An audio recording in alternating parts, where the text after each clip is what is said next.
My name is Tim Jackson. I'm the director of CUSP, the Centre for the Understanding of Sustainable Prosperity, and it's a huge pleasure to welcome you here all today. We are a little at the mercy of the trains today, so there may be people coming in through the meeting, but please do, if you see that happening, allow them space around the tables as we fill up. Let me say a little bit about CUSP. CUSP is funded as a research centre for 5 years, and its core question really is, what can prosperity possibly mean on a finite planet? And that is a question that speaks, of course, to the limits of the finite planet on which we live, but it also speaks to the aspirations of ordinary human beings in everyday life and their hopes and aims to live a good life, and for them and their families to live a good life. And therefore it has an inherently social and psychological dimension to it, that questioning, and the idea of how we can live better, perhaps while consuming less, or how we can have more fun, if you like, with less stuff. How we can have a prosperous life that doesn't trash the planet is at the core of what we are researching. And also it's at the core of our public engagement, of which this event is a part. So this is the fourth in our series of events and public dialogues around what we call the nature of prosperity, hosted by Rowan Williams, the former Archbishop of Canterbury, who will be joining us later. And the aim of each of those, who is here now, Rowan, welcome. And the aim of each of those public dialogues is slightly different. So we've looked in the past in a more moral framing of our question, what can prosperity possibly mean? We've looked a little bit more in a social framing of what prosperity can mean. But none of those questions really can be asked and certainly can't be answered without some sense of the economy itself. What kind of economy could deliver a prosperity fit for purpose within a finite planet? And that's the focus of our meeting today. It hangs around the phrase, an economy that works for everyone. And it's a strange political phrase because it emerged from almost nowhere, and then at the last election actually became language that entered the manifestos of almost every single party that was standing in that election, so that it somehow has a kind of resonance, an economy that works for everyone. And I think there are two bits to that in the sense that 10 years after the crisis, it's still clear to some extent that the economic system is broken, is dysfunctional in all sorts of ways. It presides over environmental destruction and social inequality. We still live with the legacy of financial instability, and it is not necessarily an economy that works in any sense of that phrase. But there's also something in the phrase an economy that works for everyone, an economy that works for all, which suggests that this new economy, this new way of thinking that we have to begin to develop is in a very real sense about economic justice, about social justice, and about environmental justice. And that particularly is the theme of all of our speakers today. So in the morning session, we are extremely grateful to have Kerry Kennedy here from the RFK Human Rights Foundation, and we're making as much use of her as we can while she's here. We took her to a meeting in Parliament earlier on this morning, and she will, if there is time at the lunch break, be very happy to sign books for those who would like to have a copy. And joining her in this morning session is Clive Lewis, who is the Shadow Treasury Minister, with responsibility actually in particular for sustainable economics. So that conversation is one that I think will be absolutely fascinating. After a short lunch, we have Miatta Fahnbulleh, who is the Chief Executive of the New Economics Foundation, and Michael Jacobs, the Director of the IPPR Commission on Economic Justice. So between those four speakers, we have a group of experts visionaries and leaders who are really able to open up that conversation for us around economic justice. And we have plenty of time within that arrangement, within those speeches, within those talks and presentations, to have an interactive conversation with yourselves and the audience. And at the end of the day, following up, we've once again invited Rowan as the titular host of our Nature of Prosperity dialogue to give us a few reflections from his perspective on the day itself. So let me just go straight to Kerry. Kerry is the president of the RFK Human Rights Foundation. As I've said, for more than 30 years, she's devoted herself to the pursuit of justice, the promotion and protection of basic rights, and the preservation of the rule of law. She's worked on a range of issues, but in particular around child poverty, children's rights, child labour, indigenous land rights, and a great deal of work around women's rights. She's led hundreds of human rights delegations, and at a time of diminished idealism and growing cynicism about public service, her life and her lectures are a testament to the commitments of that most basic of values, the question of human rights.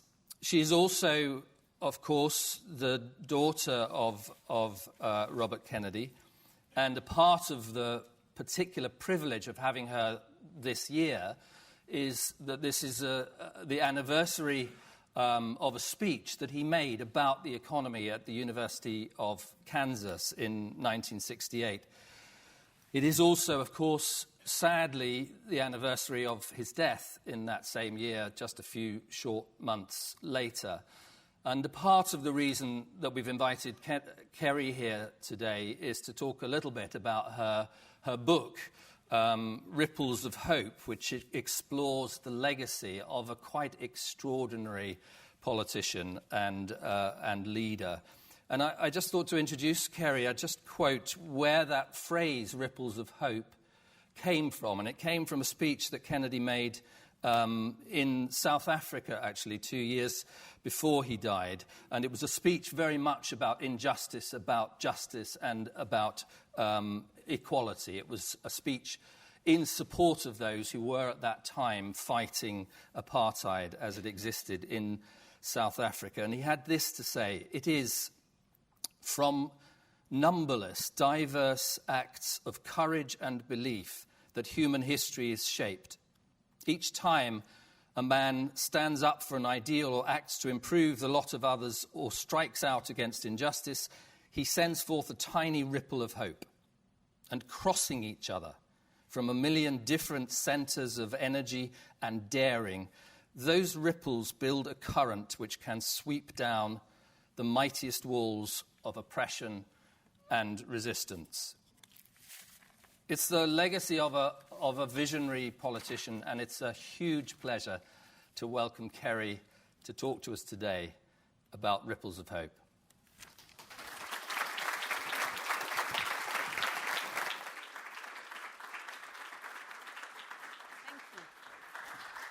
Thank you, Tim, and thank you all for coming today. It's always so great to be in London and to be with all of you.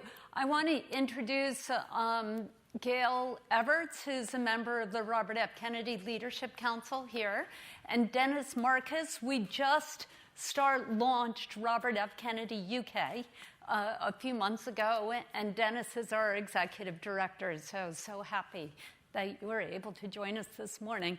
Thank you so much, Tim, and great to be with Clive. Where are you? Right here. And so happy to be with you, Bishop. So I thought I'd just talk about three quick things this morning to start us off. One is the work of RFK Human Rights, which touches on many of these issues, and then why Donald Trump is the President of the United States, and then talk a little bit about my father. So when Daddy died, his family, our family and his friends came together and wanted to start a living memorial to him. And so today, that organization, Robert F. Kennedy Human Rights, does three things. We hold governments accountable for human rights abuses through advocacy and litigation. So when Uganda passed a law that made homosexuality punishable by life in prison without parole, we partnered with local lawyers. We sued the government. We overturned that legislation. And we do that with communities living in poverty, marginalized people, and all over the world, and expand it. And we focus on expanding civic space and helping marginalized people, primarily in Africa and Latin America. Second, we believe that where governments fail to protect human rights, corporations have an extra duty to protect them. And so we work with business and social responsibility. We don't work with it in the classic way that we started as a human rights organization, going from the ground up. Instead, we go from the top down. So we work with the largest investors in corporations around the world. We bring together about 150 people twice a year who collectively control about $7 trillion in assets managed. So they're the heads of sovereign wealth funds, large pension systems, a lot of labor union pension systems, et cetera. And we talk to them about aligning their investments with their social values. So shall I give you an example of this, where it failed? That's the right answer. Are we awake? Yeah. Okay, so an example of this is the United Auto Workers, which is the largest pension, the largest union for every auto worker in the United States, decided that they would put a Chinese wall between the work of the union and the work of their pension system, the investment decisions of the pension system. And that's pretty standard good practices. The pension system had a rule that they would only invest, that they couldn't invest in any organization, any company, unless it was making a market rate of return. So that's pretty standard as well. So 2008 happened. Huge financial crisis. All of the big three auto companies in the US were under receivership. None of them were making a market rate of return. They couldn't invest in them. But that pension system for the United Auto Workers could invest in Kia. Kia was a non-union automaker from South Korea in direct competition with those dying big three auto companies in the United States. So that's where they took the labor union's pension and put it into Kia. So does that make sense? Oh, hello. Are you awake? Yeah. So that's what we talk to that's part of what we talk to organizations about. But we can discuss that a little bit more. And then the third thing we do is we believe if we hold governments responsible and corporations responsible, that it will be for naught unless we get the next generation of human rights defenders engaged and educated and trained to create change, and particularly in the arena of community organizing and development, so that they can bring together communities and create change and empower themselves on the decisions that are going to impact their lives. And so that is called Speak Truth to Power, and it'll be taught to about 30 million students worldwide this year, kindergarten through law school. And thanks to Dennis and his team, we taught this in 12 UK schools last year, and we're planning to bring it across the UK in the next few years. So if you're more interested in that, happy to talk about it. Okay, second, why is Donald Trump the president of the United States? So this, I think, I'd like to talk to you about because I think that there is a lot about why he got elected resonates with people here in the UK. So in the United States, people generally, a lot of people in our country, believed that they had an agreement with our country, whatever that means. They had an agreement, and this is the agreement. Our country said, if you stay in school and stay out of trouble, when you are 18 or 19 or 20 years old, we'll give you a job. And it will be a terrible job. You'll be in the bottom of a coal mine and you'll get black lung disease, or we'll put you in a factory and you'll be doing the same thing, exactly the same thing for 40 years. And you'll be completely miserable and it'll be boring and you'll hate it. But if you do that, by the time you're 65, you will own a house that can be your nest egg and you can give on to your children. You'll have a health care plan that will carry you forward. You will retire in dignity and be able to take 2 vacations a year for a week each.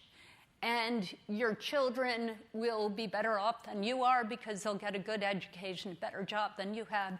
You'll help build your community, and you'll help make the United States the richest and most powerful nation on earth. And hundreds of thousands of Americans took that deal. And they started working in those coal mines, or they started working in those factories. And then the factory moved overseas, or the coal mine was closed down. And they were in their 40s and 50s, and they were out of a job, and there were no other jobs that they could get. And if they could get another job, that job was no longer a part of the union, so they didn't have any of the benefits. We don't have nationalized medicine, so they didn't have access to health care. 2008 happened, and it turned out that their mortgage, their house was underwater because of their mortgage was so high, and so that a lot of them lost their houses. And then their kids actually didn't get a good education because we didn't invest in their education system. So their kids are not going to have as good a job as they had, plus those jobs moved overseas or they closed down. And so they were supposed to build this community, but a lot of their communities, either their family members or their best friends or somebody around them is addicted to opioids. And so their communities are not doing well. Their communities are going downhill. And our country is not going to be the richest and most powerful country on earth. China's going to be the richest and most powerful country on earth, which is our enemy. So how did this happen? They did everything they were supposed to do. And they spent decades and decades and decades yelling at government saying, I'm suffering. You guys are blowing it. You got to help me. And government didn't respond. So it's as though they're living in the bottom of it. They're living in the basement apartment of a tall apartment building. And their toilet is broken. And it won't get fixed. And at the top of that apartment building lives Wall Street and government and everybody else who's in power. And they're having a party every night with beautiful models and loud music. And these guys are in the basement and they're screaming, my toilet doesn't work. And every once in a while, somebody will wave down, that landlord waves down and says, don't worry, we've got a plan. We're taking care of it. Don't you worry, just vote for me. And we'll fix that. But it never gets fixed, so they try and fix it themselves, and they go to the plumber, and they pay $50, and the plumber comes, and then one day they walk down the street and buy 6 sticks of dynamite, throw in the toilet, and light it on fire. And they say, this is going to blow up my apartment, but it's going to get your attention. And that's Donald Trump. And that's Brexit. That is desperately trying to get someone's attention to say, I am suffering, and you have the power to create change. I can't change this myself. I've done everything I could, and I need your help. So at the same time, there was, as this economic disruption was going on, there was also a social disruption. And that social disruption is personified by somebody who looks and sounds exactly like Hillary Clinton. And that person is a powerful woman, and she's got her finger right in your nose.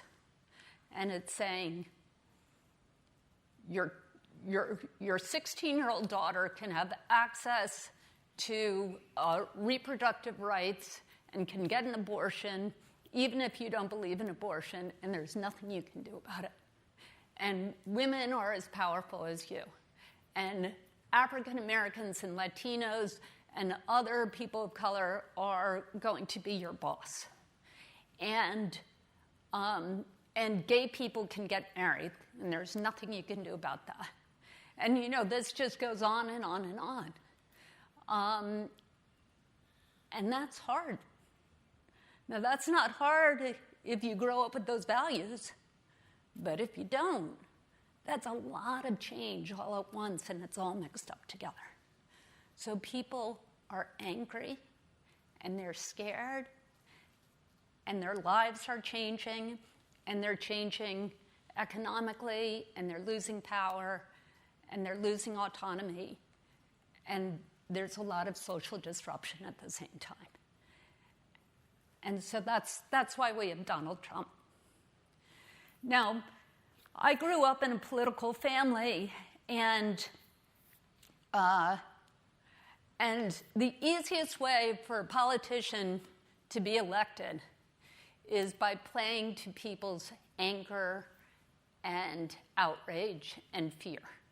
And so we've seen that a lot in the United States. We saw it with Huey Long in the 1930s. We saw it with George Wallace, who said, send the blacks back to Africa in 1968. Saw it with Pat Buchanan, who said, close the borders to all immigrants. We saw it with Louis Farrakhan. We see it with Donald Trump. And, that was Nixon's Southern strategy, which was also race-based. That is an easy way to get elected, but it's an impossible way to govern, which is why this White House is so completely dysfunctional and really unable to pass a lot of legislation they'd like to change. The alternative to that, I think, is the way my father ran for president and the way he governed when he was Attorney General and Senator. And the way that I would describe that most succinctly is through a sense of moral imagination. And it was that moral imagination during the Cuban Missile Crisis which stopped us from nuclear annihilation, because he was able to understand that just as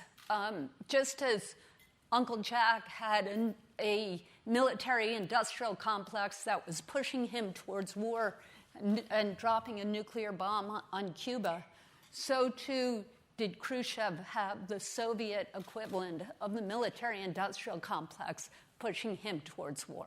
But that's not what but neither of those leaders wanted to go to war. So my father was trying to figure out, how do you get the leaders together despite all of the noise that's pushing them and all the political pressure that's pushing them in that direction? It was that same moral imagination that my father called upon on April 4th, 1968, which was the day that Martin Luther King was killed. And he was campaigning in Indianapolis. His plane, in Indiana, his plane landed in Indianapolis, and he was supposed to go and speak at a rally in the largest African-American neighborhood in Indianapolis. And he got a call from the mayor of Indianapolis, who was white, Richard Lugar, who said, Martin Luther King has died. There's riots in cities across our country. You cannot go to that part of the city. because it's too dangerous, and if you choose to go, I will not send my police escort with you because it's too dangerous for them as well. And my father said, with all due respect, Mr. Mayor, you might not be able to go there, but I have strong roots there, and I could go there today with my 10 children, my pregnant wife, and sleep on the street tonight. We'd be perfectly fine. Because we've served that community, and we've worked with that community. And my father went to the rally. The people in the front of the crowd had heard the terrible news. The people in the front of the crowd had not heard the terrible news because they had been there for hours waiting for Daddy to show up. This before cell phones. But the people in the back of the crowd had heard the news, and they came with Molotov cocktails and table legs and bicycle chains, and they were ready to riot. And Daddy got up in front of that crowd and told them the news, and then he said, for those of you who are angered by the injustice of this act and tempted towards violence, I can say I've had those same feelings because I had a member of my family killed. Now try and imagine a politician running for president of the United States getting up in front of a crowd that's ready to riot and saying, I understand your feelings. Try and imagine that. And then he went on to say, but what we need in the United States is not violence. What we need in the United States is not hopelessness and division, but peace and justice and compassion towards those who suffer, whether they be white or they be black. And that night, 125 cities across our country went up in flames, some of them for months. Philadelphia was basically under martial law for several months.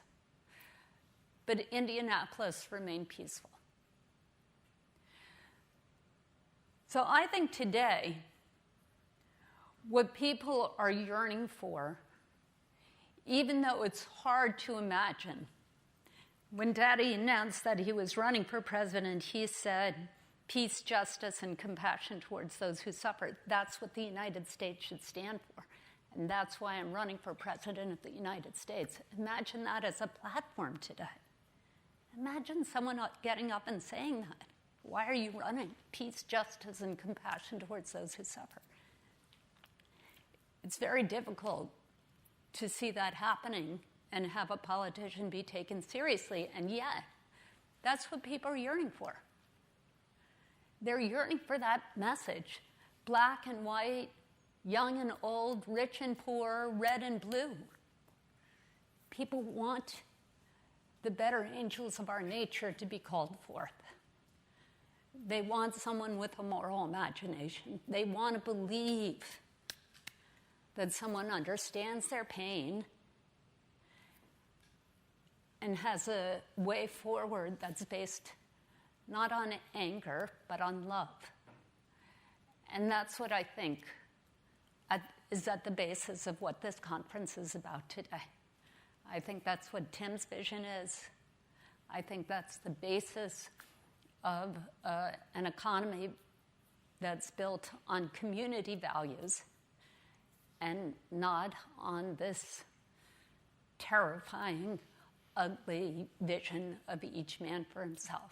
And believe me, it's each man for himself. So that's what I leave you with, and hope we can work together to create a new economy based on peace and justice and compassion towards those who suffer. Thank you.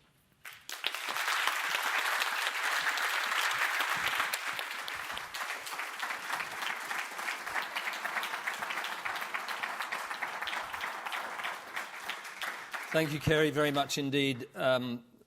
Before we invite you to have a little bit of a discussion and question with the audience, I'm going to ask Clive to talk. Clive Lewis has been Shadow Treasury Minister for Sustainable Economics since January this year. He's the MP for Norwich South. He studied economics, I believe, at the University of Bradford. before being elected ultimately as Vice President of the National Union of Students. He's worked as a TV reporter, he trained as an officer at Sandhurst, and he was the Labour government's national black role model in recent years. He is also a passionate supporter of Norwich City Football Club. But hey, nobody's perfect. Clive Lewis.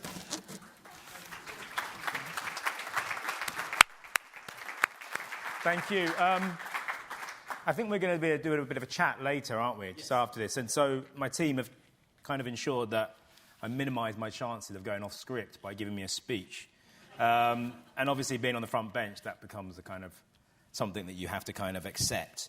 It's a real privilege to go after yourself, Kerry, to speak after yourself. And in terms of the moving story you told on your father in Indiana, I've seen the video on the back of a flatbed truck giving the speech, quoting Greek poets, tragic Greek poets, and talking about that. And I guess so often in loss and grief, we try to find meaning.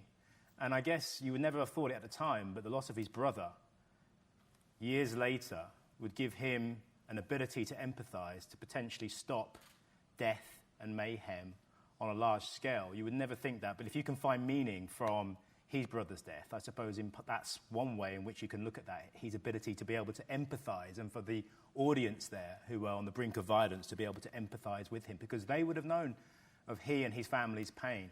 So it's a real pleasure to speak after you and to listen to your stories and to your narrative. Tim, you said that you've assembled a group of experts, leaders and visionaries. I'm not an expert. I don't want to be an expert because I think the experts are out there. Leaders, I'll leave that one. I've had enough of that in the past. And visionaries, well, maybe visionary. I can live with that. So thank you for inviting me here, and thanks for that very kind introduction. It's a huge pleasure to be here today and to talk about the nature of prosperity, to reflect a little on what it might mean to have an economy that works for everyone, a sustainable economy, a fair economy, an economy for people and for the planet. It's something I'm very passionate about. And it's particularly fitting, I think, to be discussing these things on the anniversary of Robert Kennedy's now famous speech to the University of Kansas back in 1968, 50 years ago. You might disagree. 1968. What can we possibly learn from such a strange and distant time? It's before many of us today, including me as it happens, were born. It was a time of rising environmental concern, deep inequality, hundreds of thousands of ordinary people protesting on the streets of the capital, a government in disarray. Oh, how things have changed. But that speech, 50 years ago, is often credited with kickstarting an essential debate about what our economies are actually for. Quite remarkably, for a mainstream politician, a presidential candidate even, Bobby Kennedy shone a much-needed spotlight on the gross domestic product, the GDP itself, questioning its fitness for purpose as a measure of social progress. What does it do, this GDP, he asked. All it really does is count the busyness of our economy. It counts air pollution and cigarettes and ambulances to clear our highways of carnage, he told the Kansas crowd. It counts special locks for our doors and jails for the people who break them. It counts the destruction of the redwood and the loss of our natural wonder in chaotic sprawl. It counts the television programs that glorify violence in order to sell toys to our children. And if it counts all this, there is much that it fails to count, he said. The GDP measures neither our wit nor our courage, neither our wisdom nor our learning, neither our compassion nor our devotion to our country. It measures everything, in short, except that which makes life worthwhile. Everything except what makes life worthwhile. Not a particularly important omission then. But that Kansas speech inspired a presidential commission in France on the measurement of social progress. It inspired a 1,000-page document for the German government on the relationship between economic growth and our quality of life. It inspired an obscure and little-known report to the last Labour government about the possibilities for prosperity without growth. I think, Tim, you might know something about that. It inspired generations of economists, including some sitting here today, I suspect, to take a more critical approach to our conventional economic model, a model that has, of course, brought millions out of poverty along the way, but which, in the face of rising environmental concerns, damaging social inequality and deepening financial instability, now stands in urgent need of renewal. What would it mean to build an economy that works for everyone, a sustainable economy for people and for planet? Today we can ask those questions. We can ask ourselves, what is the economy for? What is the purpose of social progress? And we can ask them precisely because Robert Kennedy asked those Kansas students to consider that same question half a century ago. If such a man had gone on to translate those ideas into practice, we can only speculate on how the world might have been different. Because tragically, of course, this is the year also of the 50th anniversary of his untimely death. And it's a special privilege, an honour really, to share the platform with you, Kerry, on that sad but rather special occasion to remember an extraordinary man. There's something very grounding about taking stock of the past, especially when the world around us is so turbulent, sometimes dangerous, and frankly, barking mad at times. It's tempting to narrow our focus and grit our teeth and just do what needs to be done to get through the day, to put one foot in front of the other. But this ability to pause momentarily, to turn our gaze to the past, to reflect on the nature of prosperity, to lift our eyes from the immediacy of today, it's this which allows us to see tomorrow more clearly, to glimpse our own lives and our own culture as part of something bigger, to understand that we too have a place in history. Most of the time, that broader, wise perspective seems desperately hard to come by. Too often we find ourselves trapped in the present, squeezed between the speed of modern living and the immediacy of the threats surrounding us, economic insecurity, political instability, climate change. Unless you've been sleeping under a rock for the past 2 weeks or so, you can't possibly have missed the massive wake-up call the Intergovernmental Panel on Climate Change just gave us. If we want any hope of meeting the 1.5 degrees centigrade target, which was an aspirational target in the Paris Agreement back in 2015, but which has now become the new baseline for climate policy, we have just 12 years to set that course in motion. And that's exactly why Labour's climate policy is to ensure 60% of our energy comes from renewables by 2030. It's a policy that I drove forward when I was the Shadow Minister, the Shadow Secretary of State for Base, and it's one that I'm really pleased to see in the Labour manifesto. But even more importantly, we now have a commitment to achieve a net zero carbon economy by 2050. Personally, I'm immensely proud to be a member of a political party that is prepared to place the sustainability of our economy at the heart of its politics. It doesn't entirely surprise me, of course. It was John Prescott, after all, who played such a prominent role in negotiating the Kyoto Protocol back in 1997. It was a Labour Treasury that commissioned Nick Stern's massively influential report on the economics of climate change, first published in 2006. It was a Labour government who established the world's first Climate Change Act, which came into force almost exactly 10 years ago on the 26th of November 2008. This is what politics ought to be doing, putting sustainability back at the heart of the economy. If we cannot, as politicians, confront and address the most pressing, the most urgent issue of our time, then what on earth are we doing in Westminster? It's certainly what I personally came into politics for. So I was delighted, a little bit daunted, but also excited when, as Shadow Treasury Minister, I was asked to take a leading role in developing our work on sustainable economics and climate policy. In fact, I wasn't actually on the front bench when I accepted to do that. It's what brought me back onto the front bench. And I'll be honest with you, some of the things I've learned along the way have been deeply troubling. One of those things is the reality of our progress, or lack of progress, towards our carbon targets. Despite the government's rhetoric, UK carbon emissions have not, in fact, fallen since the 1990s. Once you account properly for the emissions from international aviation and shipping and from the consumption of imported goods, it turns out that our carbon footprint is higher than it was in 1997, higher than it was over 20 years ago. One of the most important issues of our age, and we have lost 2 entire decades doing absolutely nothing. Zip all. What's extraordinary is that the government knows this. DEFRA published a report earlier this year setting out these numbers. So why do we still keep telling ourselves that we're on track to meet our carbon targets? Because we're simply measuring the wrong things. Of course, it's easy to choose an indicator that's going in the direction you'd like it to be going and then announce to everyone how successful you are. But isn't that one of the clearest lessons from Robert Kennedy's landmark speech 50 years ago? We should measure what matters and not just manipulate what we measure. And there's something else equally troubling.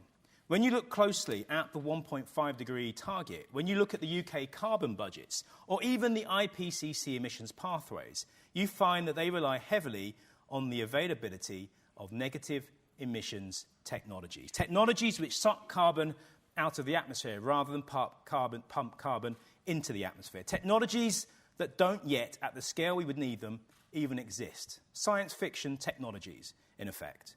It's possible that human ingenuity will overcome the extraordinary challenge of removing billions of tons of CO2 from the atmosphere and storing it somewhere. But it's also possible that it's not just workable. So, of course, we invest in the research. Of course, we do our best to achieve negative emission technologies. But under no circumstance does a responsible, grown-up government base our entire climate policy on the assumption that negative emission technologies are just going to happen because it would be extremely convenient for it to happen. Used in this way, negative emission technologies are simply another excuse for doing nothing now. Just another example of kicking the can down the road, knowing that it's our kids who are going to have to pick it up. Sorry, everyone, but we're just too busy fighting over Brexit when really what mattered to your future came up. We spent years tearing our society apart and pissing off our closest trading partners in the full, unequivocal knowledge that within little over a decade, our climate fate would be sealed. Try telling that to your children and grandchildren in 12 years if we've missed the boat. By 2030, we'll either have bent that curve of increasing carbon emissions substantially downwards, putting it firmly on a declining path towards zero, or we'll be looking at climate chaos on a terrifying scale. The inundation of low-lying coastal areas, crop failures, hundreds of millions of climate refugees desperately on the march towards safety. This is no longer about party politics. It's what science itself is telling us. Climate breakdown is really the right word for it. It's an extraordinary, a frightening place to be. It demands a kind of responsibility that seems to go way beyond the normal, beyond what it's reasonable to ask of any one person or any one society or any one government, particularly this government, it seems. Kennedy was an extraordinary politician. His vision, his eloquence, his passion, his devotion was extraordinary. But he was also an ordinary man, a brother, a husband, a father. Sometimes almost solitary, he seemed more comfortable in the company of a few close friends than cavorting with the great and the good.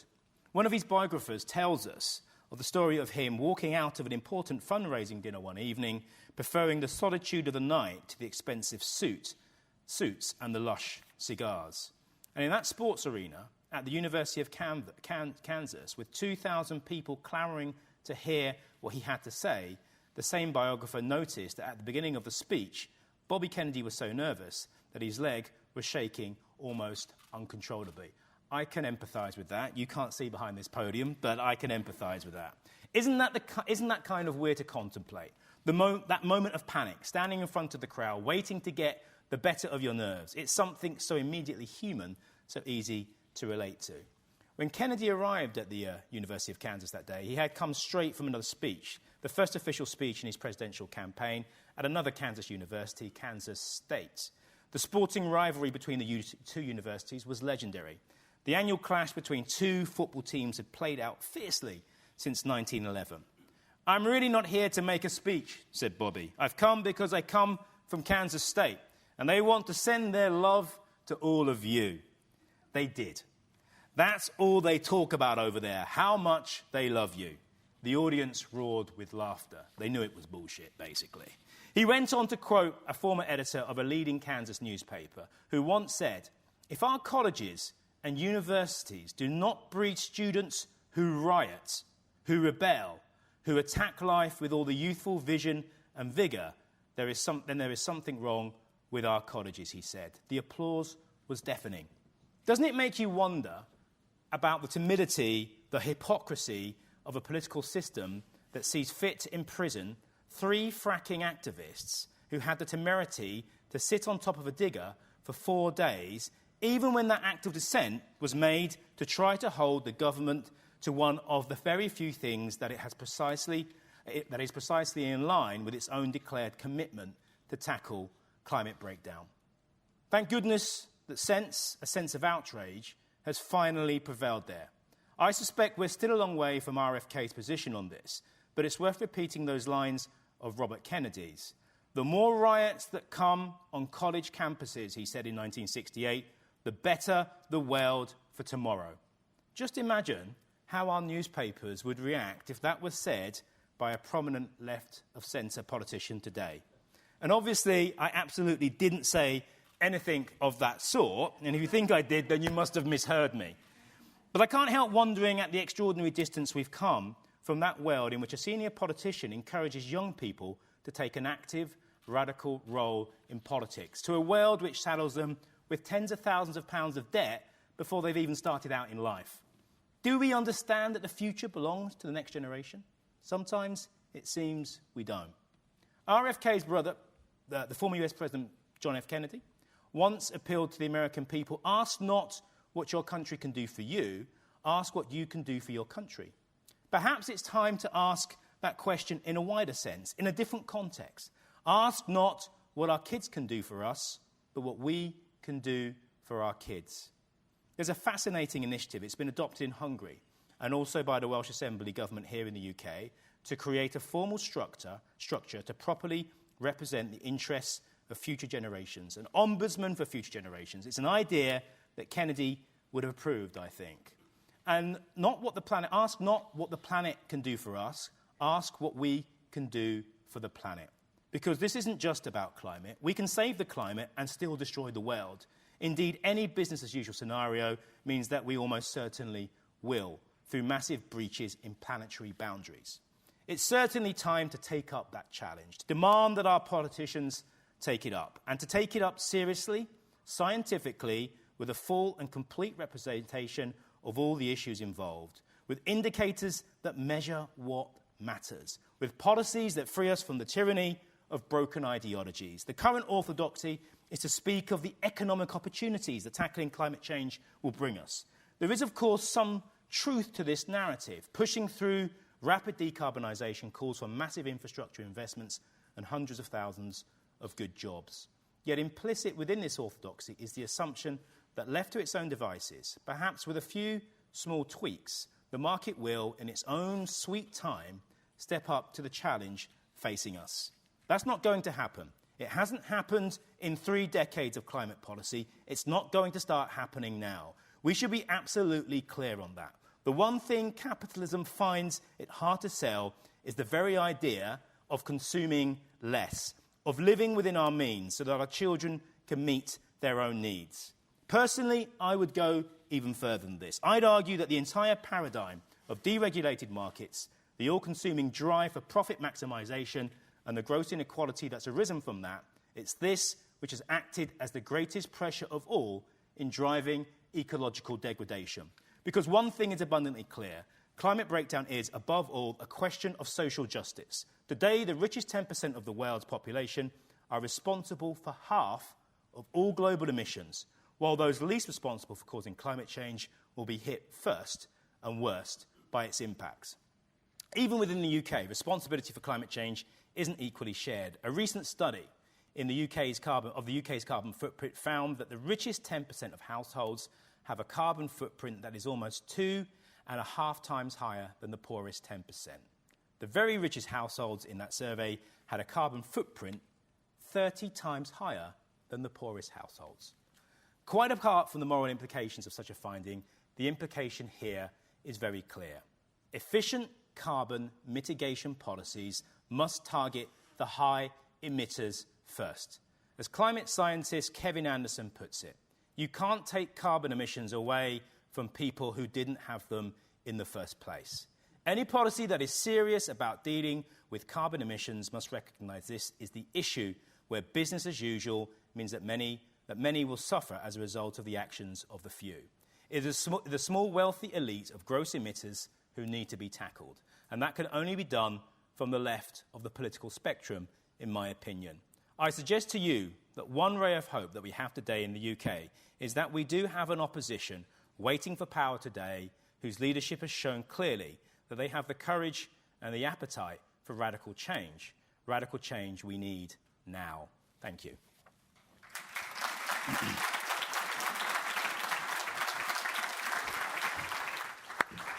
Thank you, Clive, very much indeed. Let me ask Kerry to join us. Clive, we'll have a little bit of conversation. Kerry, if you'd like to come up here. Clive, let me start perhaps with a sort of a challenging question, and it's a question to Kerry as well. It's the 50th anniversary of that speech about the GDP. It's the 50th anniversary of the speech around the death of Martin Luther King. Why do you think it has taken so long, in a sense, for that message to begin to be heard again in the politics of the day? And what is it that you feel at this point in time can be brought to that from the perspective of history?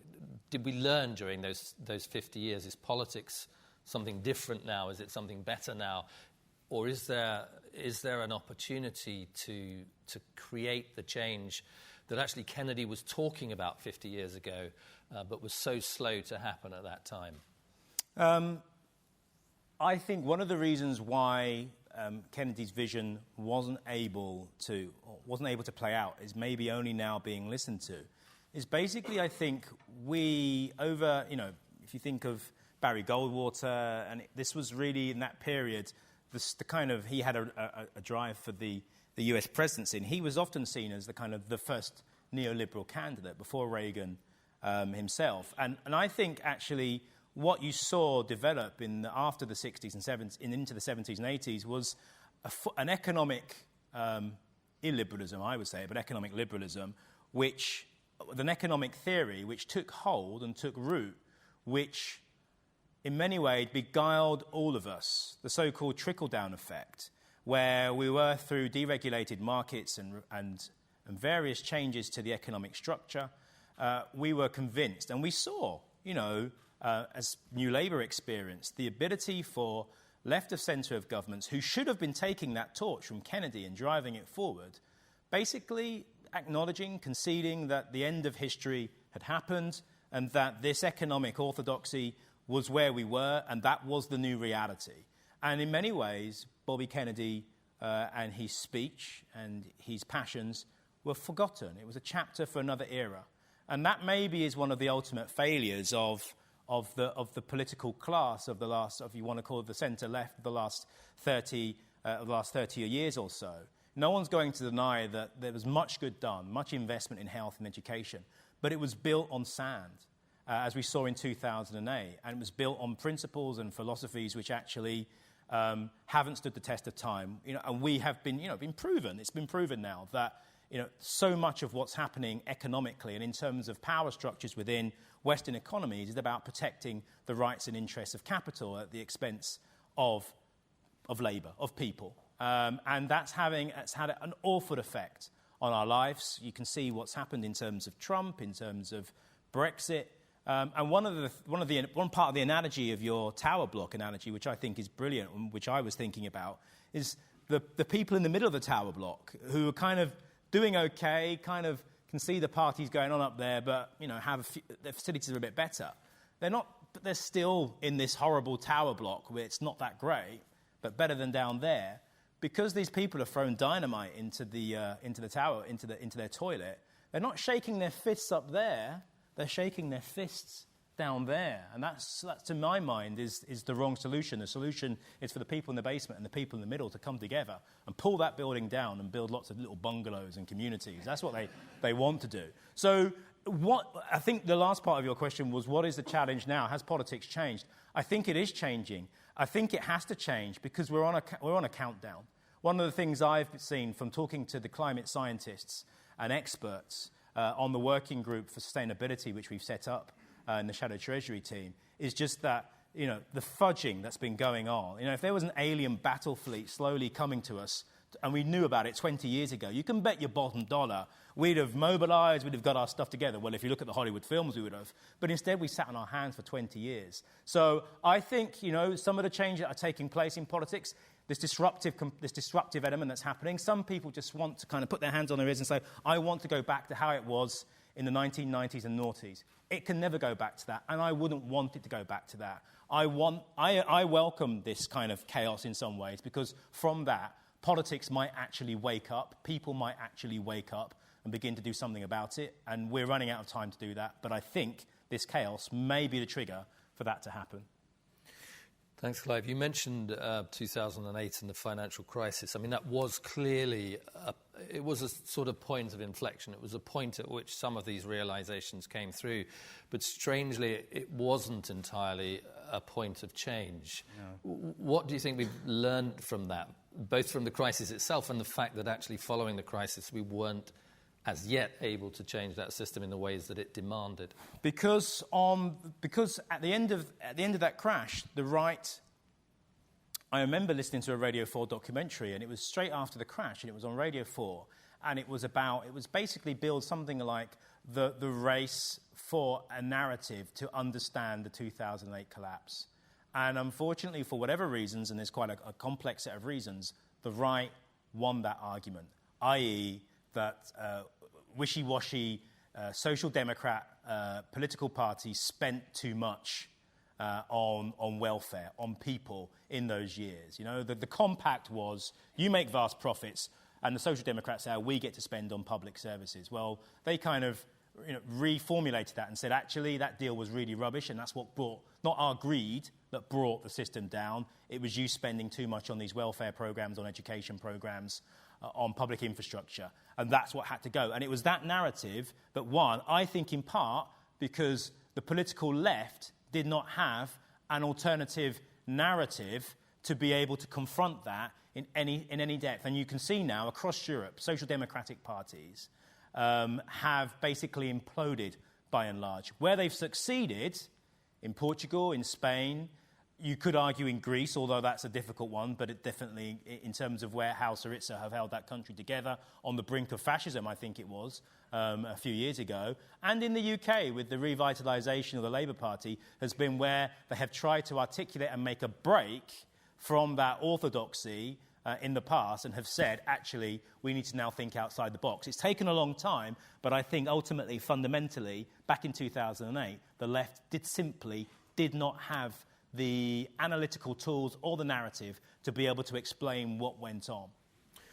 Kerry, why have the lessons from your father's legacy been so hard to learn over the last political time? Why did we not learn from something as abrupt as the financial crisis? Well, I mean, I think, just again, harking back to Reagan and then to Bush right after. So Reagan talked about trickle down. After September 11th, you know what President Bush said to the American people? The best thing you can do is go out and spend money. I mean, how seductive is that? It was, everybody wants to hear that. All we want you to do is build up your credit cards, and that's really supporting our country. So I think that's a much more seductive message than, be austere and save the planet. So I think that people want to hear that on the one hand. But on the other hand, I have a slightly different view of the empowerment of people over the last 30 or 40 years. Let me just say, we were together a little bit earlier this morning, and we were talking a little bit about Mexico. So I was in a part of Mexico called La Montana earlier this week, and it's the poorest area of Guerrero, which is the poorest state in all of Mexico. So this is the poorest area of the poorest state. And it has the highest indigenous population. It has the highest poverty rate. It has the highest production of poppy, of illegal drugs. It's got the highest number of military people and police per person, and the highest number of narco traffickers. Okay, so it's a mess. And what they have going for them is this incredibly strong sense of community among the indigenous population. And so a few years ago, 43 students in their teachers' colleges were disappeared. Do you remember that case? Anybody? Yeah. A few of you do. The military has systematically gone to each of those 43 families and offered between $200,000 and $800,000 to each one. This is inconceivably huge amounts of money. It's like saying to anybody in this room, we'll give you $10 billion. It's just enormous. And not one of those families has taken the money. As one of the women said to us, I was born poor, I've lived poor, and I'm going to die poor, but I'm not going to sell out my child. Now, everyone's assumption, if somebody's disappeared for a week in Mexico, they're dead. 4 years? I mean, people come to that reality. But they are not willing to give in to that. And they're saying our community is stronger. That community also did something really remarkable, which is it has enormous silver and gold reserves. And over the last 15 years, on 3 occasions, in Mexico City, international mining companies have gotten the legal rights to the concessions in that arena. And that community has thrown them out. I mean, they have it on paper, signed, stamped, notarized by the government of Mexico. You can go in and mine silver and gold, and there's plenty of it there. And they've pulled themselves together and said no. This is incredible. And that's the power of community that I think is so strong. And so this is a little bit isolated. It's something that's, surprising. But it's not that isolated, because I think the biggest revolution in the world over the last 40 years has been the revolution of non-governmental organizations.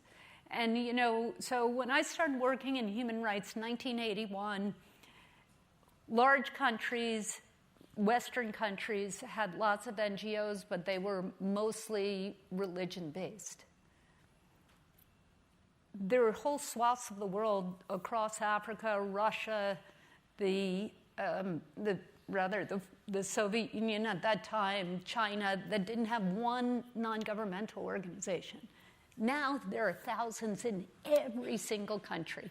And NGOs are started because somebody looks around and says, there's a problem in my neighborhood, and the government isn't addressing it. And corporations aren't addressing it, and there's nothing I can do about it. I got to go get my neighbors together and figure out how we get a solution to that problem. And that's a revolution.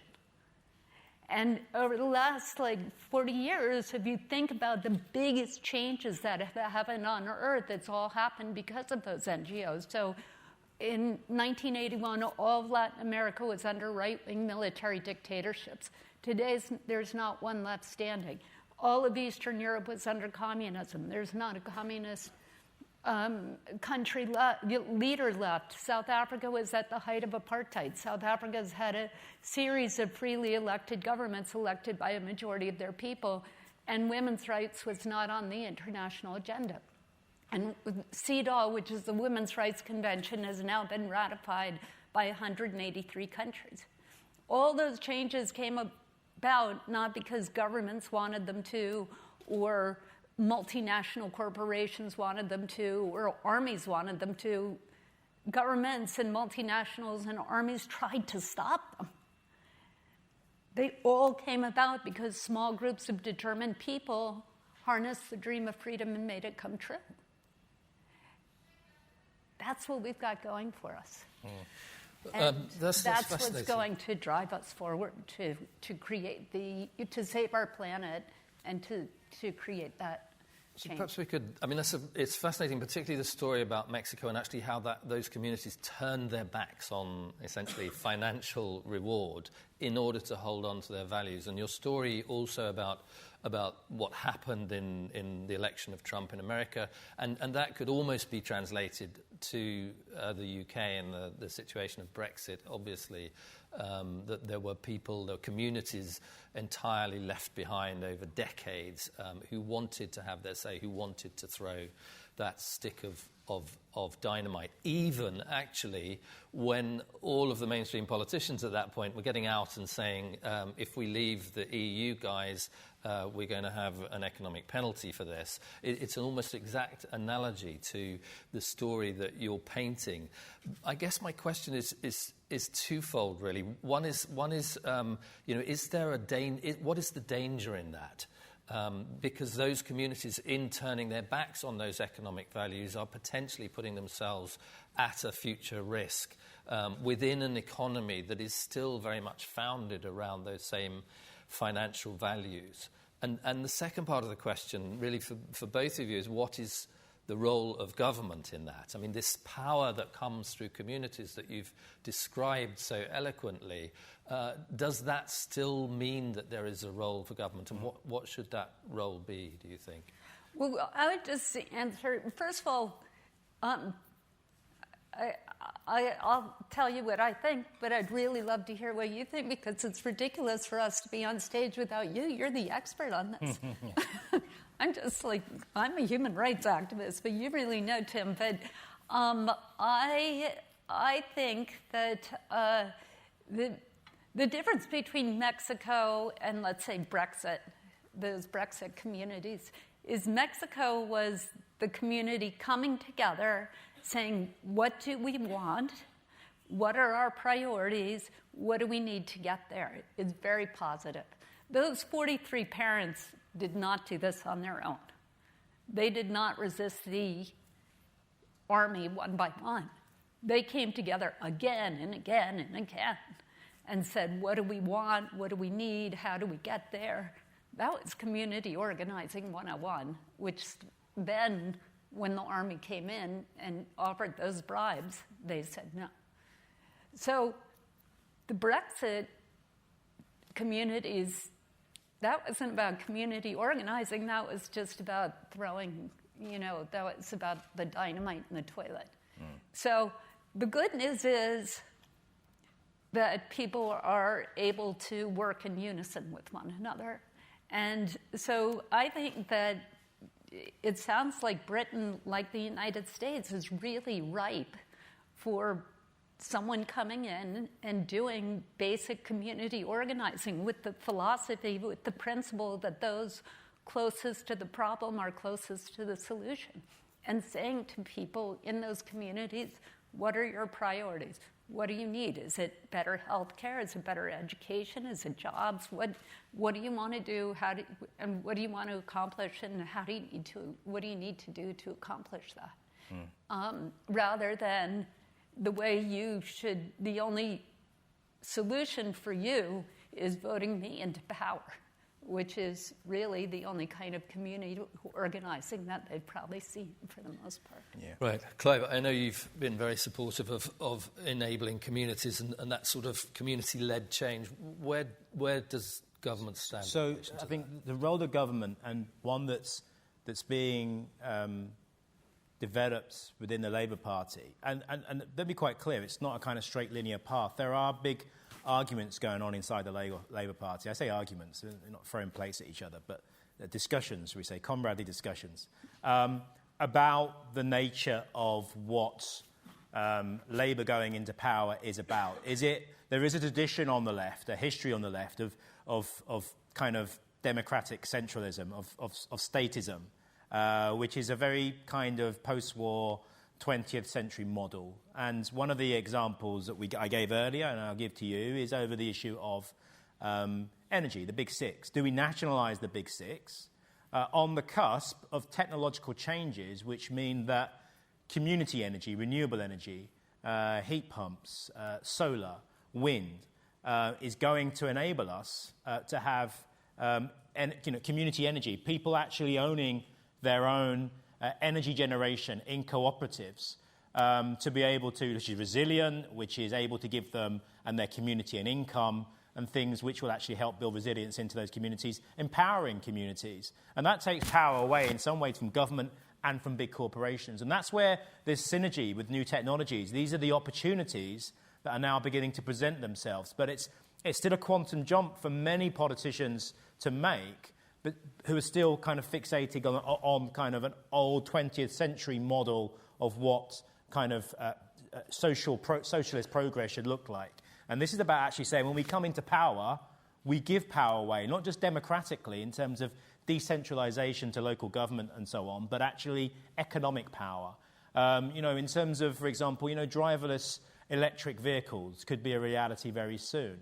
Well, rather than them all being owned by Google or Uber, what the role of government could be to take that capital investment and invest that capital investment into cooperatives, to the poorest communities, first of all, start with them and give them some of those vehicles, give them a structure, give them those vehicles and allow them to actually own them collectively so that they no longer have to worry about car ownership. There's a public transport network system for that community, a car club, if you like. So there are ways of thinking about how that and I think that's what government can have a part to play in.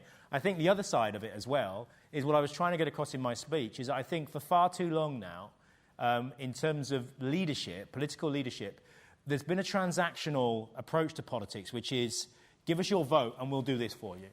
And the point about raising, John F. Kennedy's speech about ask not what you can do, what your country can do for you, ask what you can do for your country, was he was setting a challenge. If you think about Winston Churchill, blood, sweat and tears, if we think about climate change, if we think about the ecological situation that confronts us, about inequality, and all the things which kind of make us think we're going to hell in a handcar, then actually politicians may have to start saying to people, actually, I know there's a 5-year cycle, electoral cycle. I know you want to hear all the good things we're going to do for you, but actually there are some challenges I'm going to have to give you, some things which are going to be really tough and change the way that we think and do things.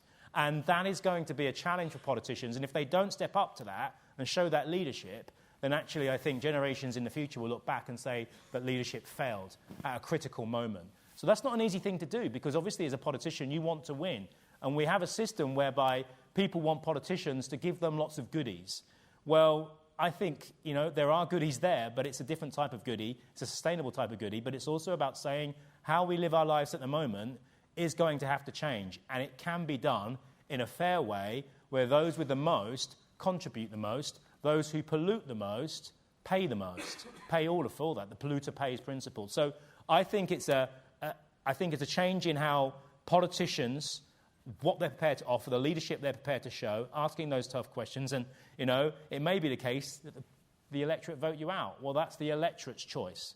And then I think in terms of what government can do, which is actually empowering people. So when Labour do come into power, it's not about centralising power, it's about decentralising power and economic power.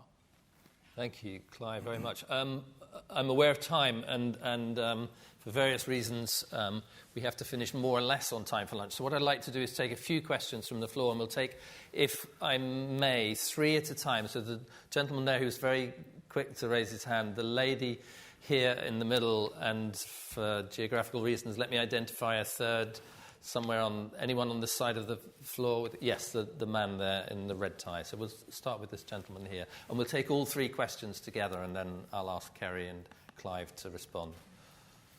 Thank you very much for those talks. The bomb thrown into the sewage works at the bottom of the tower was hugely influenced by the narrative which is owned by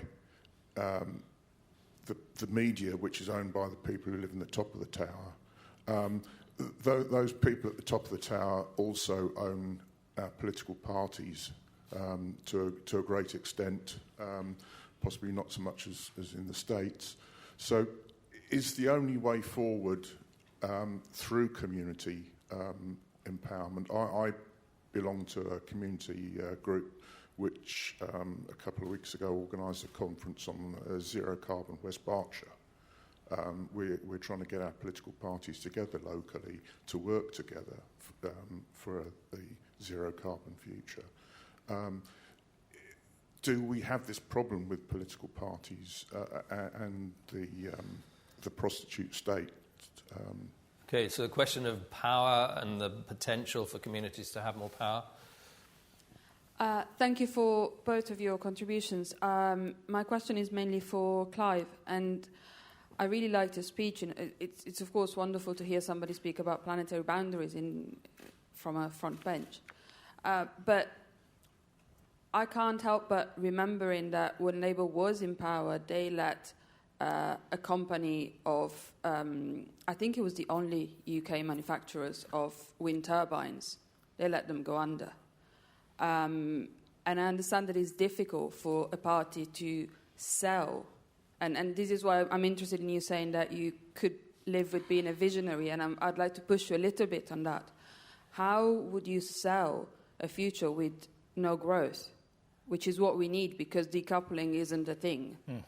So how do you sell that to the unions, and how do you envisage a future without work or without growth, which is not the same thing, but how do you see it?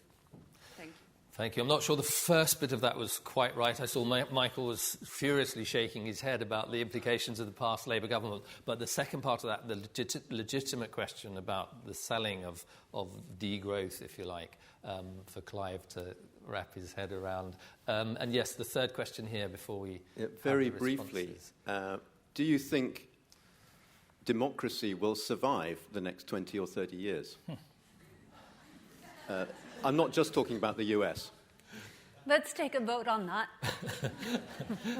Okay, so power and community, Kerry.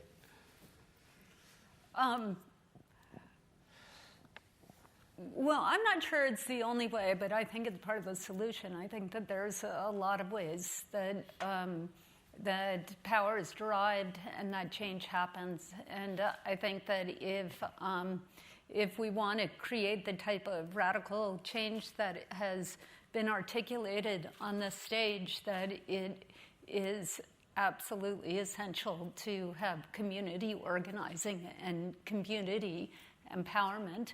And out of those discussions, there might be different priorities, which are not the ones we've talked about, but that's what we need to do.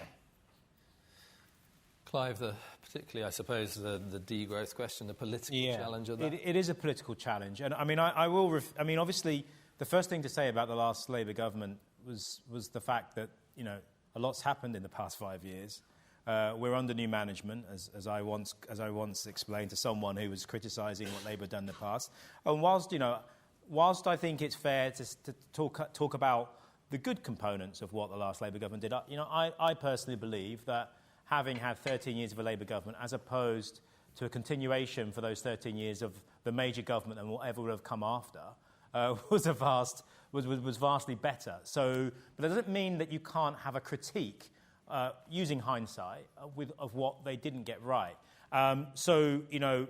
Obviously the last Labour government was still very beholden to the market, and therefore being able to have a kind of strategic... this was a time when the term industrial strategy was mocked and laughed at because it was seen as something akin to the 1970s and the sick man of Europe and so on and so forth. Industrial strategy is only something that's just recently come back into fashion, if you like.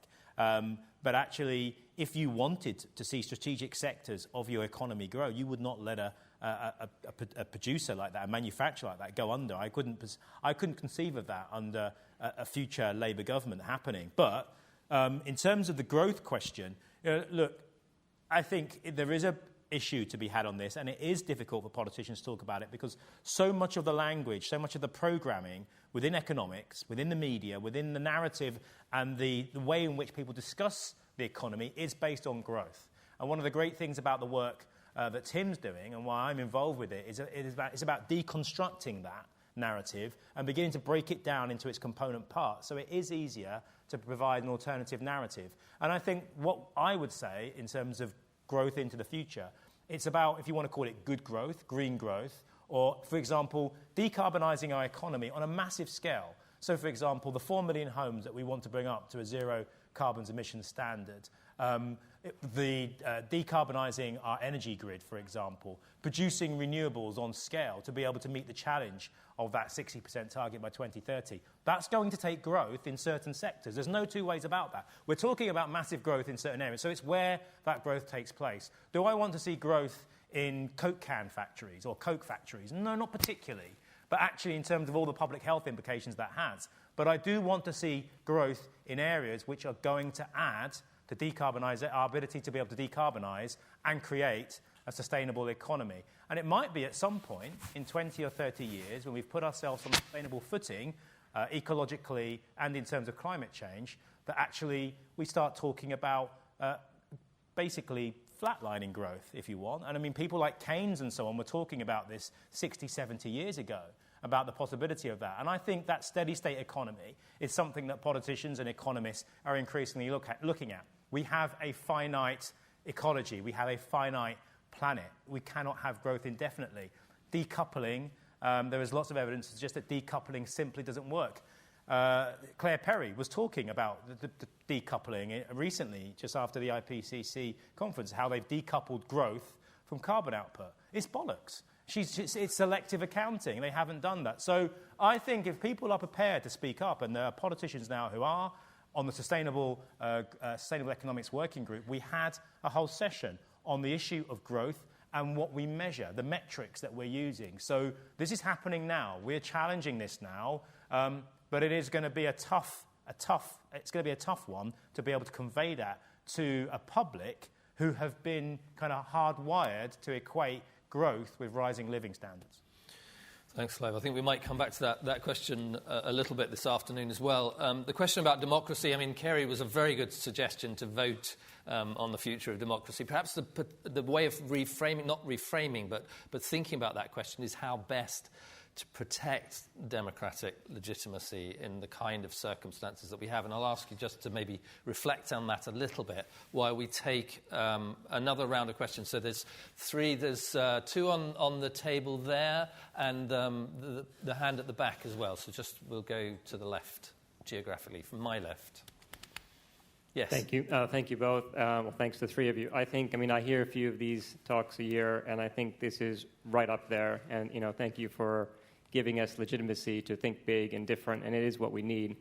And in that vein, I think I've been thinking about this the last few weeks and months about big business and the role of multinationals. I think Kerry did speak about. And I guess I'm increasingly struggling with, is there a role for global multinationals who have supply chains all over the world that they don't understand and tax jurisdictions in places they can take advantage of? And with apologies to some of the big multinationals in the room, does this make sense in the context of a sustainable economy? Or do we really need to rethink having large global businesses in what is a sustainable economy? Because from an environmental point of view, I can't think of a bigger set of global actors damaging the planet. Because you can make all the relative improvements you want, but in absolute scale form, which is what the planet cares about, dwarfs everything else. Thanks. Very clear question about global multinationals. Rebecca here on this table. Yeah. Thanks. A question for Kerry. We've spoken about climate action mainly in a UK context. I would be really interested to get your views on what the prospects are for a popular climate movement for engaging climate politics in the US, because I know it's a very different issue there. Thanks. And at the back. Thanks, Tim. Just reflecting on something Kerry said in terms of what happened after the speeches 50 years ago in terms of lack of education, investment, lack of that investment into communities, so failing to deliver on the promises. Are you hopeful this is going to change, or do you think your children will be on a stage like this in 50 years' time having the same discussion? OK, multinationals first. Clive. They're a bogeyman, to be quite frank. I've done my fair share of corporation kicking. if I'm frank, and to be quite honest, they deserve it, many of them, because of the role that they've played. If you look at the way that some of them have behaved, the way they've treated the developing world, the way they've treated consumers, the engines of inequality of which they have been a part of, the natural resource stripping that they've engaged in and continue to engage in to this day, the tax avoidance and evasion that they take part in, where they take and give so little back, it's easy to kick them. But there are a political reality, an economic reality here and now. So the first question for me is, how do we turn them into engines of prosperity, wider prosperity and sustainability?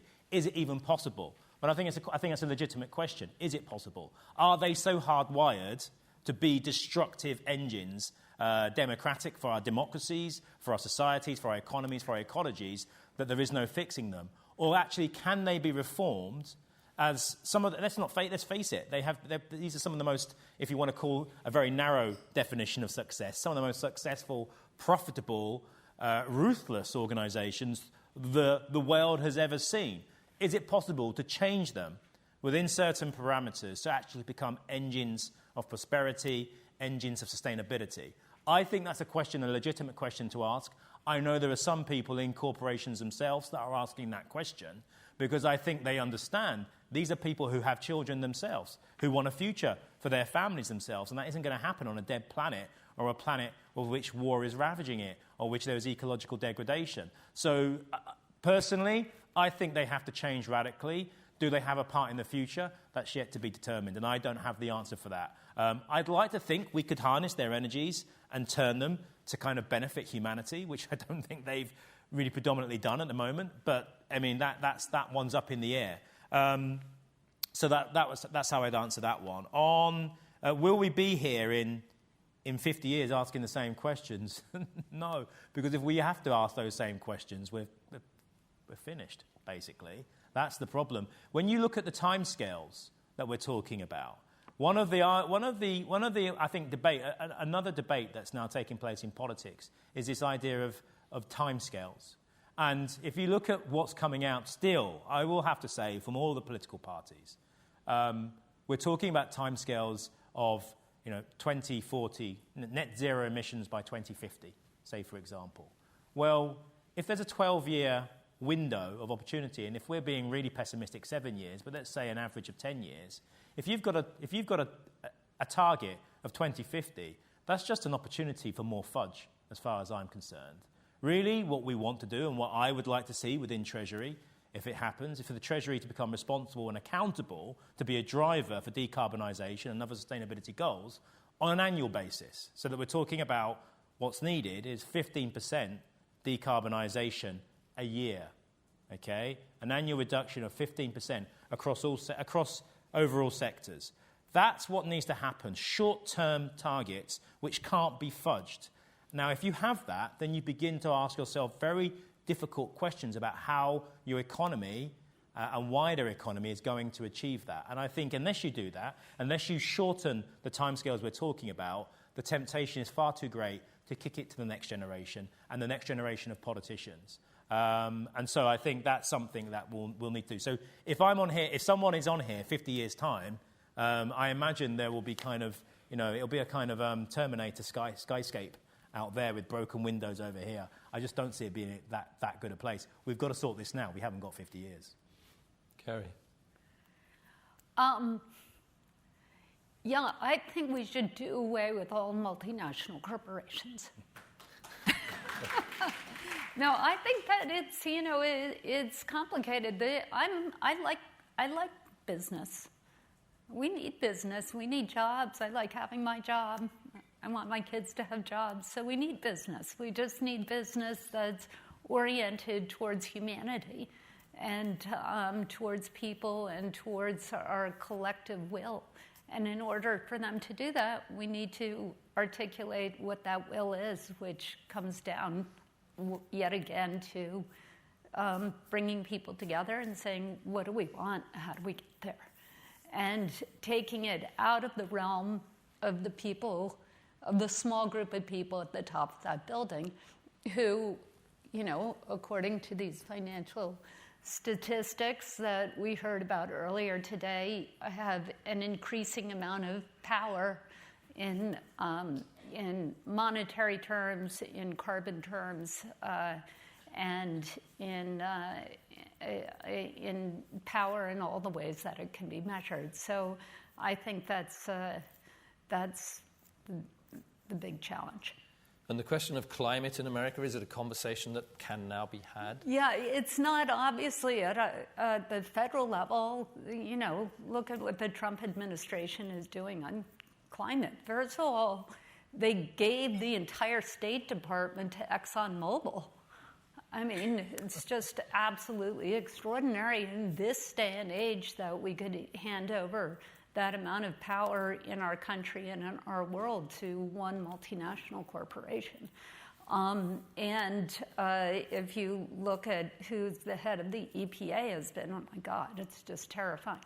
That's the bad news. The good news is that at the state level, at the city level, mayors and governors understand, both on the left and the right, that climate is extremely important to the future of cities and the future of states, and they're taking it much more seriously. So I think, you know, that's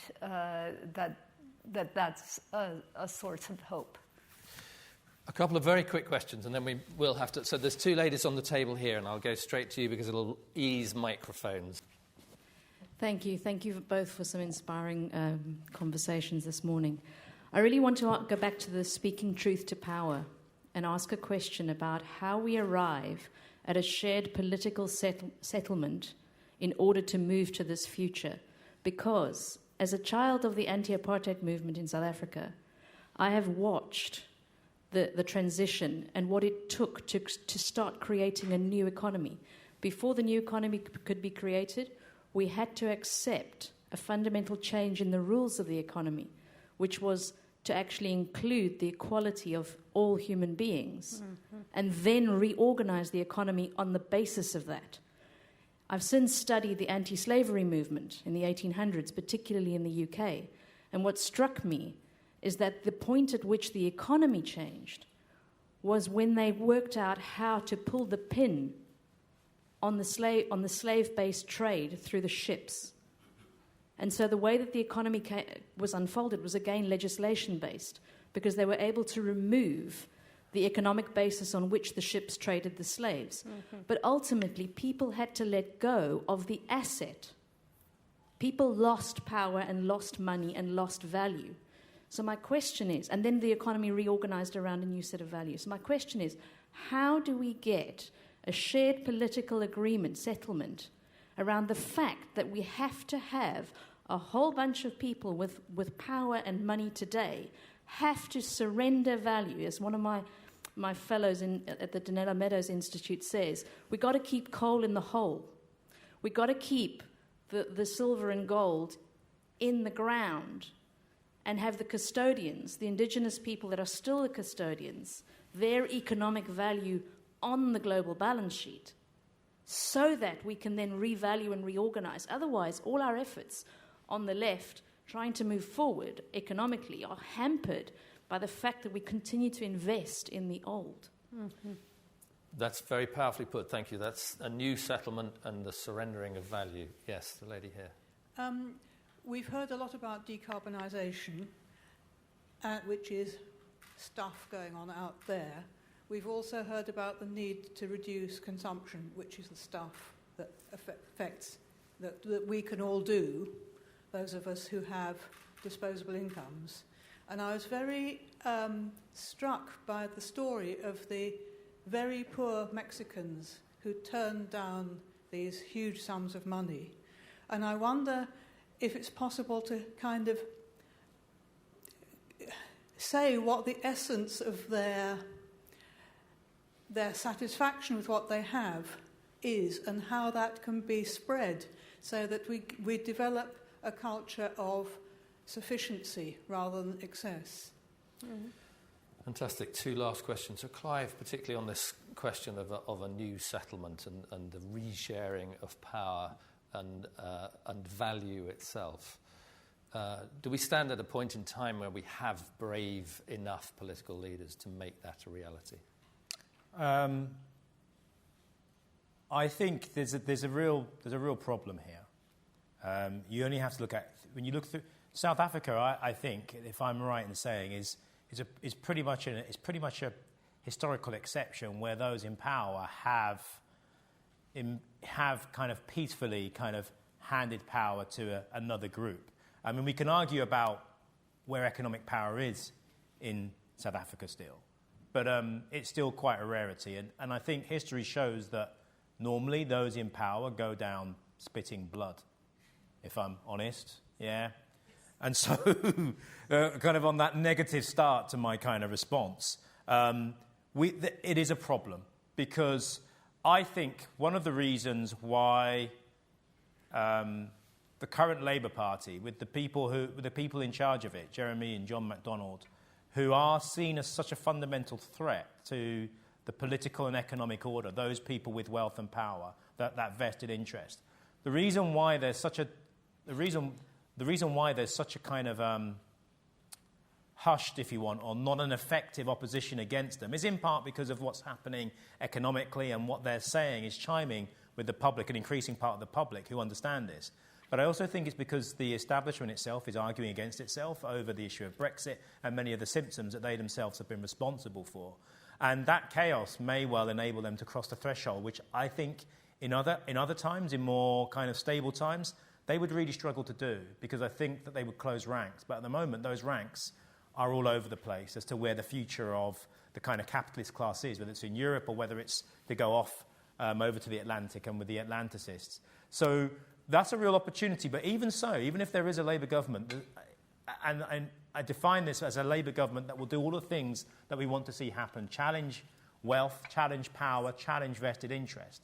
If that happens here, if that happens in other countries, we still have the possibility that many of those forces would do all they could to bring that government down. That is a possibility. I really think that's a realistic possibility.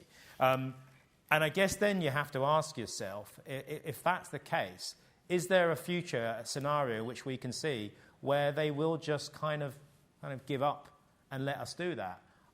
I'm an optimist. I like to think I am. But I do genuinely feel that if that is to take place, then it's going to be something which it's going to be a fight. It's going to be a fight. I'm not necessarily saying a physical fight, but it's going to be a fight which everyone is going to have to be involved in. And that's why so much of the talk of the Labour Party at the moment is about mass movements, about people mobilising, about understanding what this fight is about. So often, when you see radical change in our society, it's come after wars. It's come after kind of chaos and bloodshed and violence.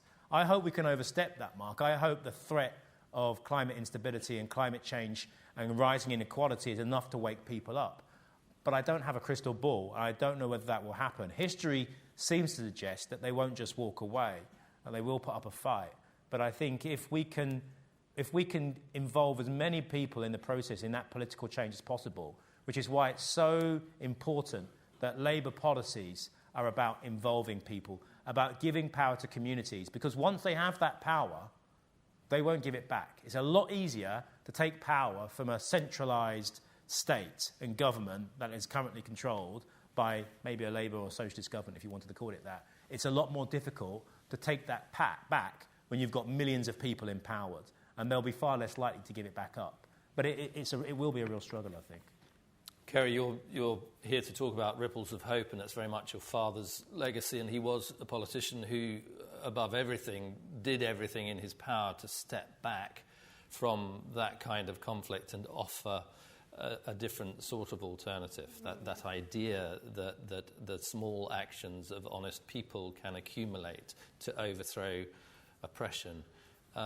Have you seen the evidence for that, and that as a potential route for change through your work? Sure. That's what our human rights education program is all about. It's really demonstrating that there are people all over the world who have created change in their own communities, who fight against government oppression, who face imprisonment and torture and death for basic rights most of us take for granted.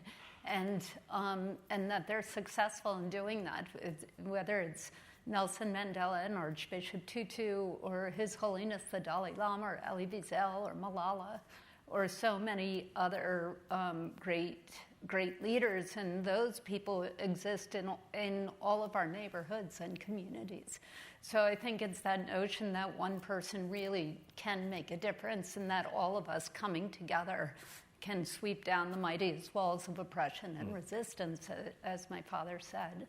I think that there's, on climate change is a good example of things that people can do at the grassroots level to really make a difference. The one thing that everyone can do that would dramatically, that you can do as an individual that really impacts climate change is become a vegan.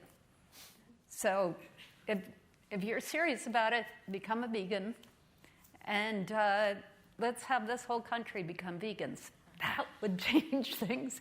And then that motivates people to create change themselves, but it's self-sacrificing. Yeah. So, that might be a way forward. You can add that to your labor platform. Okay. See how that goes. Can I just come back on the other point that you made, which is about the slave trade? And there's an interesting, because I studied it a little bit myself. I've got an obvious interest in it. And one of the things that I know is that was also one of the first the "Am I Not a Brother and a Man" poster. That was one of the first modern political PR campaigns that was ever run. And the reason it has such resonance, some academics think, is also because at the same time that slavery began to end, it was also coincided with the rise of the British Empire and the Royal Navy. And there was a time when a significant percentage of the people of this country, especially the male population of this country, were press-ganged into the Navy. I mean, I don't think we quite comprehend the scale of press-ganging, but it was immense. So basically, they would come around, literally bang on your door, kick your door down, smash you on the head, and take you to join the Navy. And what that enabled people to do, because people had lost brothers and sisters and cousins and friends and family to the press gangs, it was on such a scale, it meant that they were basically enslaved by the Royal Navy, by the state, and it was legitimate. What they were able to do, they were able to empathise with that notion of slavery, of losing your liberty and being forced into something you didn't want to do. And it was that empathy which I think also played a part in allowing those mass PR campaigns, political campaigns, to take root. And you can see there were mass demonstrations in sympathy, in solidarity with slaves, very often from the working class, who at the same time, at the beginning of that Industrial Revolution, were beginning to see their own terms and conditions in factories worsen. So that ability to empathise with people thousands of miles away that they'd never seen or never heard of was there. So empathy, and that's what obviously we were talking about earlier. Robert Kennedy was talking about ability to empathise. And it is a human condition. It is something we can all do. If we empathise more, I think we can achieve a lot.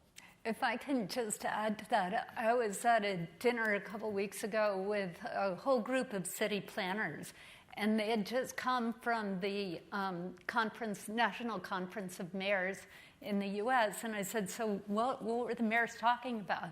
And they said, all of them were talking about the same thing, mass transportation, because that's the biggest challenge facing cities over the next 25 years. Yeah. And so we were going on about mass transport, and then I said, well, what do you think is most important? He said, the most radical thing we could do to change New York City, who is a New York City planner, is drastically increase the emotional intelligence of New Yorkers over the next 25 years. How about that? So there's another way of looking at, what do we need for the future? Yeah. Thank you very much, both of you. We are under some duty, I would say, to get Kerry to her next appointment, but I'd just Which is with an airplane. Ask you to join me in thanking both Clive Lewis and Kerry Kennedy enormously for their contributions. Thank you.